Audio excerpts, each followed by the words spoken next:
Hello guys, it is Reese does Let's Plays, welcome back. Today I'm going to be talking about an issue I think everyone needs to know about. It's how EA doomed Titanfall 2.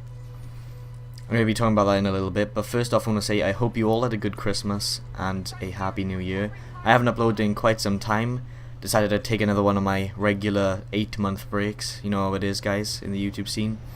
But yeah, I'm going to be talking about this issue because I think it's something that does need to be addressed.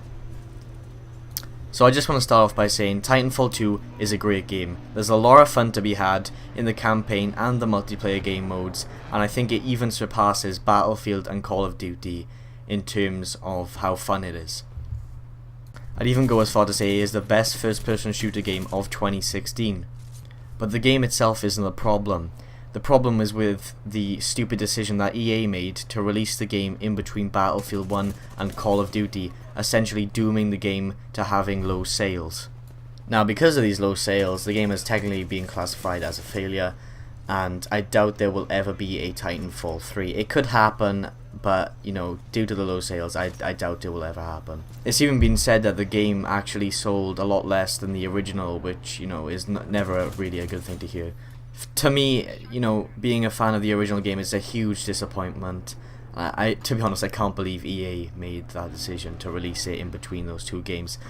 EA did come back with a statement making an excuse that I'll talk about in a little bit, but to be honest, the excuse doesn't really justify anything, and it's actually extremely stupid.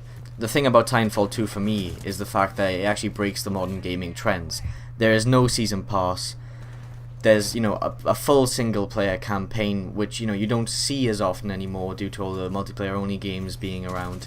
And although the original was multiplayer only, you know, they listened to the fans. The fans asked for a campaign, they give us a campaign. The fans asked for no season pass, there is no season pass. All the DLC is going to be free.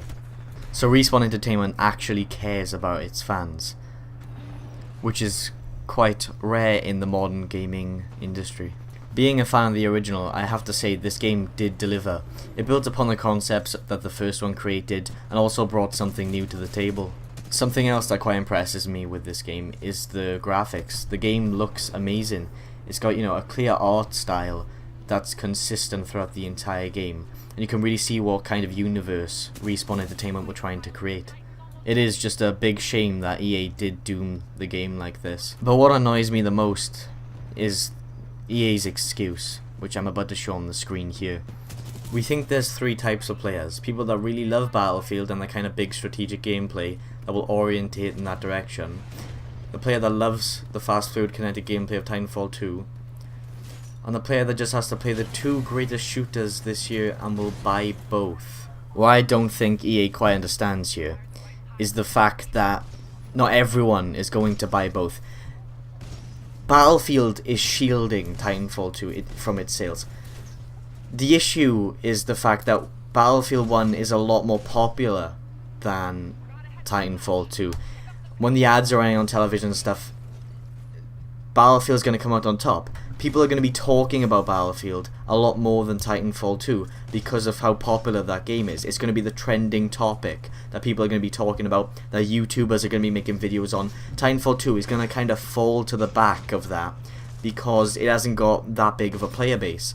If Titanfall 2 had a 2017 release, then I think, you know, it would have benefited the game a lot more. And the reason I think this is literally just because it wouldn't have to compete with the two biggest FPS franchises in the world. And because it wouldn't be competing with anything else, it would get the media attention it needs to get the sales that it needs. I thought this would have been common sense to EA, but apparently not.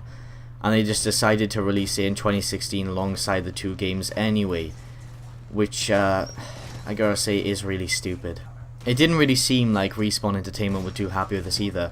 And I'm not really surprised that they'd be pissed off, because if I worked on a game for 1 or 2 years just to find out that all its sales are now missing just because of the release date that EA locked in, yeah, I would be pissed off. A developer at Respawn though did say this in the end: at the end of the day, we're releasing a game that we're happy with and we enjoy playing. As long as we're doing that, I think we're gonna find an audience. It doesn't really matter when it comes out, a good game gets noticed. And I do agree with this on some level.